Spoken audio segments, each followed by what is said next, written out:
बिस्मिल्लाहिर्रहमानिर्रहीम। आज का जो टॉपिक है हमारे पास उसका नाम है हमारे पास कैपेसिटर के व्हाट इज़ कैपेसिटर। कैपेसिटर को डिफ़ाइन करें, कैपेसिटर का हमारे पास फार्मूला क्या है और कैपेसिटर की हमारे पास जो है ठीक है कैपेसिटेंस क्या होती है और कैपेसिटेंस की डिफिनेशन क्या है और कैपेसिटेंस का हमारे पास जो है यूनिट क्या है। तो सबसे पहले हम जानते हैं कि व्हाट इज़ कैपेसिटर के कैपेसिटर क्या होता है। तो कहता है that device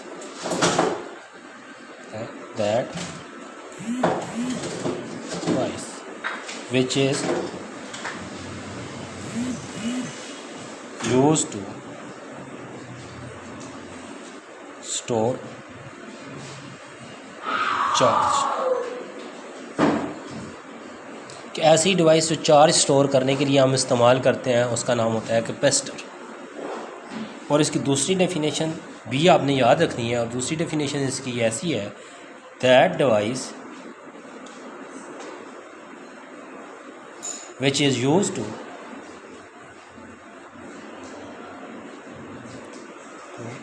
store electrical energy।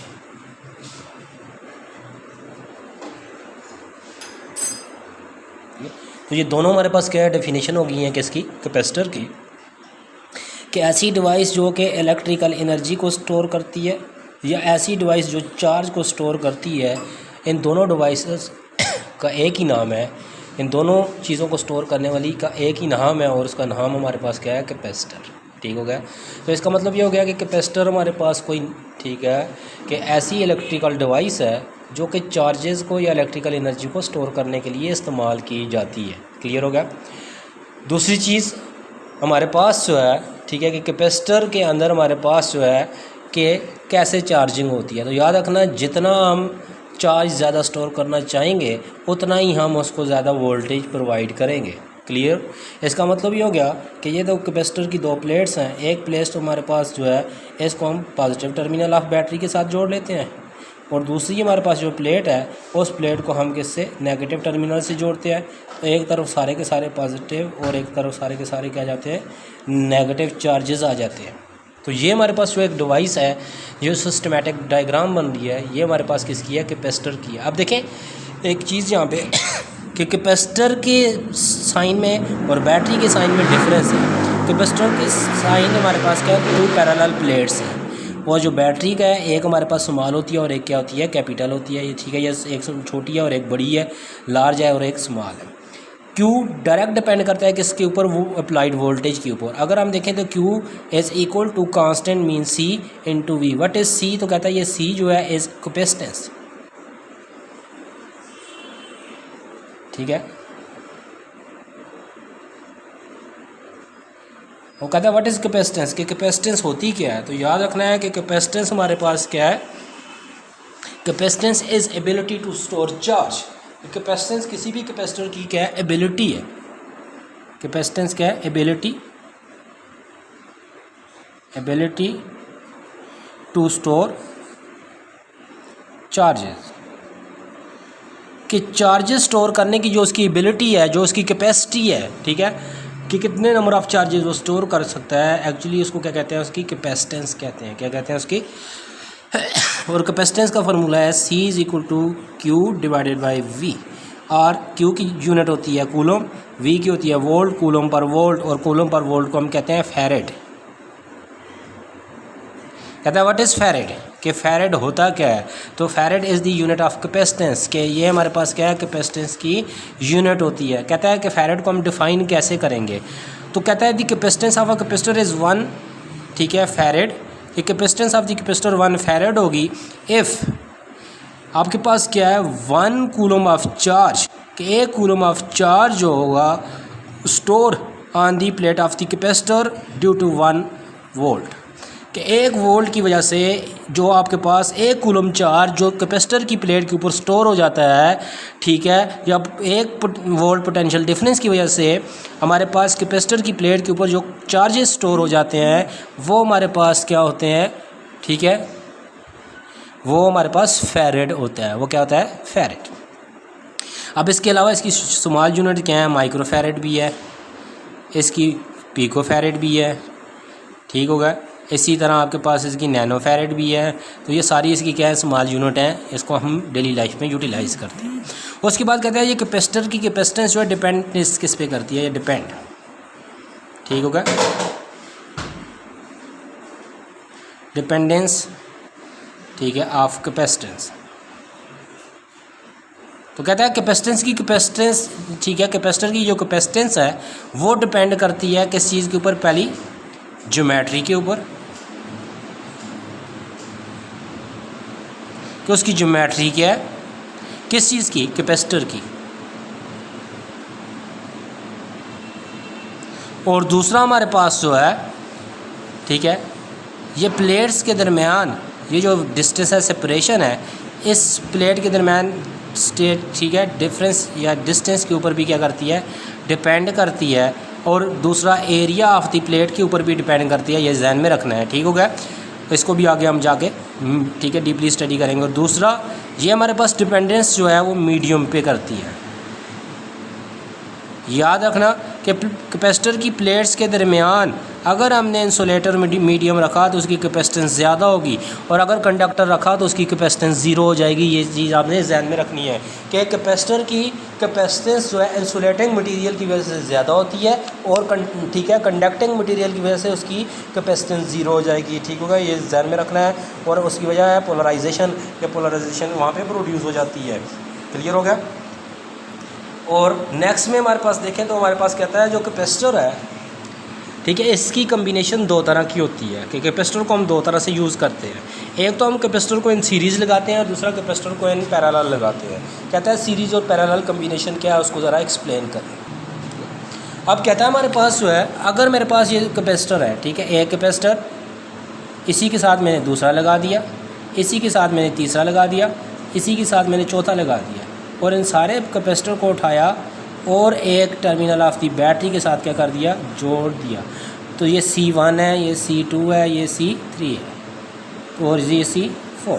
तो ऐसी आपके पास टेक्निक, ऐसा मेथड, ऐसा हमारे पास कम्बिनेशन, जिसके अंदर हम क्या करते हैं कि कैपेसिटर को एंड टू एंड, एक एंड के साथ दूसरा कैपेसिटर, दूसरे के साथ तीसरा, तीसरे के साथ चौथा, कि एंड टू एंड जब हम कम्बिनेशन करते हैं, ठीक है, तो इस तरह की जो कम्बिनेशन होती है, इसमें हमारे पास क्या है, कैपेसिटर किस में आ जाते हैं, सीरीज़ में आ जाते हैं। किस में आते हैं, सीरीज़ में। और अगर हमारे पास दूसरी अगर कम्बिनेशन को देखें, ठीक है, एक देखें कैपेसिटर मैंने यहाँ पर लगाया, दूसरा कैपेसिटर मैंने यहाँ पर लगा दिया, तीसरा कैपेसिटर मैंने यहाँ पर लगा दिया, चौथा कैपेसिटर मैंने यहाँ पे लगा दिया। अब ये एंड टू एंड आपस में नहीं जुड़े हुए, ठीक है, बल्कि ये बैटरी के साथ तो जुड़े हुए हैं, लेकिन आपस में एंड टू एंड नहीं जुड़े हुए।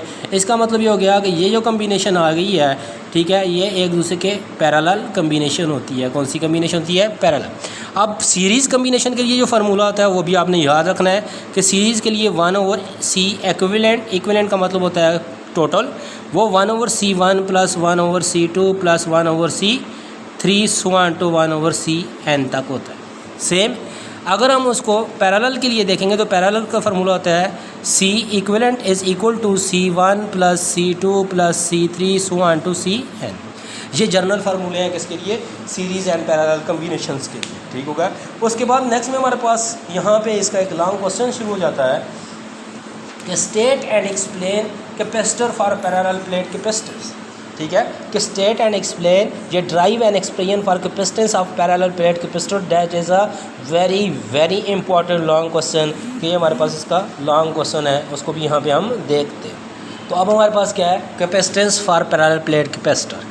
तो सबसे पहले कहता है कि कंसिडर करें कि हमारे पास दो पैरेलल प्लेट्स हैं, एक ये पैरेलल, ठीक है, एक प्लेट ये, दूसरी ये। इन दोनों प्लेट्स को हमने क्या किया, बैटरी के साथ, किसी बैटरी के साथ हमने जोड़ दिया, ये पॉजिटिव टर्मिनल और ये, तो इसका मतलब यहाँ पे सारे नेगेटिव चार्जेस हैं, और यहाँ पे सारे के सारे कौन से चार्जेस हैं, पॉजिटिव चार्जेस। क्लियर हो गया।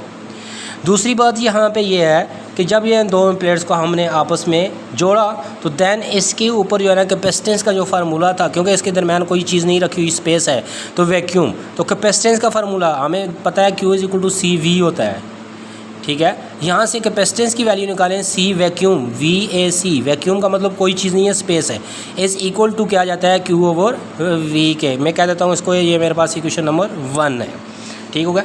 आप देखिए मैंने 9-10 से फर्स्ट ईयर भी और सेकंड ईयर के अंदर भी आप जाके इस चीज़ को देखते हैं कि हमारे पास जो V होता है इसका रिलेशन होता है E के साथ D, कि V बराबर होता है ई डी के। ठीक हो गया। तो E की अगर यहाँ से मैं वैल्यू निकालूँ तो E की वैल्यू क्या होती है? E की वैल्यू होती है V डिवाइडेड बाई डी। तो ये चीज़ें याद रखनी है। इसको कह देता हूँ मैं इक्वेशन नंबर 2, इसको कह देता हूँ इक्वेशन नंबर 3। उसके बाद अगर मैं देखूँ तो दो पैरेलल प्लेट कैपेसिटर, ठीक है, दो पैरेलल प्लेट्स हैं और इनके ऊपर चार्जेस डिस्ट्रीब्यूटेड हैं, तो इनके दरमियान electric field of line produce हो जाती हैं। और जब electric field of line produce होती हैं तो ये चार्जेस ऑन सरफेस है, देन इसकी जो है सरफेस चार्ज डेंसिटी जो होती है, ठीक है, उसके लिहाज से अगर मैं इसकी इलेक्ट्रिक फील्ड की वैल्यू देखूँ तो वो क्या होती है? E is equal to sigma और एप्सिलॉन नॉट। ये गाउस लॉ की थर्ड एप्लीकेशन है जिसमें आप इस चीज़ को पढ़ के आए हैं। मैं इसको इक्वेशन 4 कह देता हूँ। क्लियर होगा? अब मैं क्या करता हूँ कि मैं ये E की वैल्यू जो है इक्वेशन 2 में पुट करता हूँ, पुट 4n2। तो देन मेरे पास क्या बनता है? V is equal to sigma over epsilon naught into D. ठीक हो गया कि V is equal to sigma, ये देखें V अपनी जगह पे, D अपनी जगह पे, E की value sigma over epsilon not मैंने पुट कर दी है। तो अब ठीक है, sigma over epsilon not D जो है ये मेरे पास वैल्यू बन गई है किसकी? V की। अब ये जो मेरे पास जो इक्वेशन बनी है इसको कह देता हूँ इक्वेशन नंबर 5। क्लियर हो गया? अब ये जो इक्वेशन नंबर 5 बनी है, इस इक्वेशन नंबर 5 को, ठीक है, अगर देखें तो ये हमारे पास किसकी वैल्यू है? V की वैल्यू है। और इसी तरह अगर मैं सरफेस चार्ज डेंसिटी की बात करूं तो सरफेस चार्ज डेंसिटी का फार्मूला ऑलरेडी आपको याद भी है और पता भी है कि सिग्मा होता है चार्ज पर यूनिट एरिया के। और यहाँ से अगर चार्ज की वैल्यू निकालूं तो सिग्मा इंटू एरिया बन जाती है। इसको कह देता हूँ मैं इक्वेशन नंबर 6, क्योंकि मुझे ये क्यू की वैल्यू ज़रूरत पड़ेगी इसलिए मैंने इसको यहाँ पे फाइंड कर लिया। अब नेक्स्ट में हम कहते हैं कि हमारे पास, ठीक है, कि अब मैंने क्या करना है कि ये मेरे पास जो क्यू की वैल्यू आई है ये, और जो मेरे पास ऊपर V की वैल्यू आई है ये, V और Q की वैल्यू, इनको मैं इक्वेशन नंबर 1 में पुट करता हूँ। तो दैन मेरे पास एक नई इक्वेशन बनेगी, that is the capacitance for parallel plate capacitor but in vacuum. किस में होगी? वैक्यूम के अंदर होगी। उस वक्त इसके अंदर किसी किस्म की कोई भी चीज़ मौजूद नहीं होगी, मीन्स कोई मटीरियल, कोई इंसुलेशन मटीरियल नहीं है प्लेट के दरमियान में। तो ये मेरे पास इक्वेशन थी। इस इक्वेशन के अंदर, ठीक है, मैंने क्या किया कि यहाँ से मैंने C वैक्यूम की वैल्यू निकाल ली और इक्वल टू मेरे पास क्या आ गई? Q ओवर V फ्रॉम, ठीक है, अबाउ इक्वेशन अगर मैं देखूं तो हमारे पास C वैक्यूम जो है इज़ इक्वल टू Q की वैल्यू है सिग्मा A ओवर V। अभी आपने V की वैल्यू फाइंड भी किया है और आपके सामने लिखी हुई भी थी कि क्या थी? Sigma D over epsilon not, sigma D over X।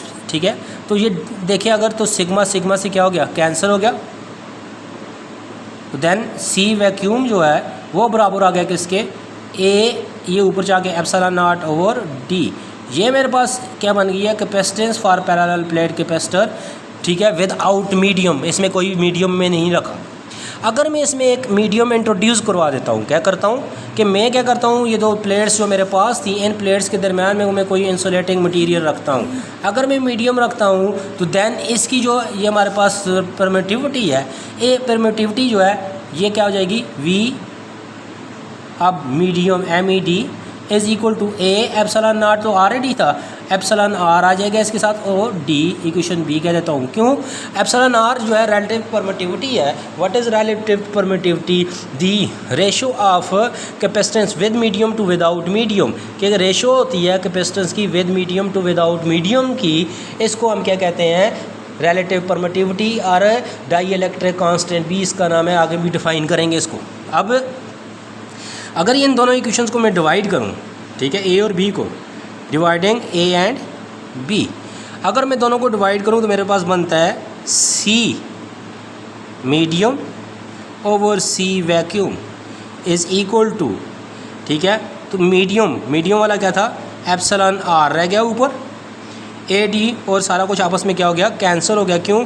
ये D से कैंसिल हो गया, एप्सिलॉन नॉट से कैंसिल हो गया, A से कैंसिल हो गया, सिर्फ A एप्सिलॉन R। तो ये हमारे पास जो वैल्यू बन गई है, एप्सिलॉन R मीन रिलेटिव, ठीक है, ये हमारे पास डाई इलेक्ट्रिक कांस्टेंट है और ये डाई इलेक्ट्रिक कांस्टेंट को रिलेटिव परमिटिविटी भी कहते हैं, और ये है ratio of capacitance with medium to without medium, इसकी यूनिट क्या होगी? तो दोनों कैपेसिटेंस है और कैपेसिटेंस की जो रेशो होगी तो सेम क्वांटिटी की जो रेशो होती है वो क्या होती है? यूनिट लेस होती है। इसका मतलब एप्सिलॉन आर जो है रिलेटिव परमिटिविटी यूनिट लेस है, यूनिट लेस है, इसके साथ कोई भी किसी किस्म की यूनिट नहीं होती, ये ध्यान में रखना है। तो ये मेरे पास क्या था? कैपेसिटर की capacitance for parallel plate capacitor, that is a very important. अब इसमें देखें इस इक्वेशन के अंदर तो हमें देखें डायरेक्ट पता लग रहा है कि कैपेसिटेंस ऑफ द कैपेसिटर जो है वो separation of the plates and area of the plates के ऊपर डिपेंड करती है। इसी तरह ये एप्सिलॉन नॉट मीन मीडियम के ऊपर भी डिपेंड करती है। क्लियर हो गया?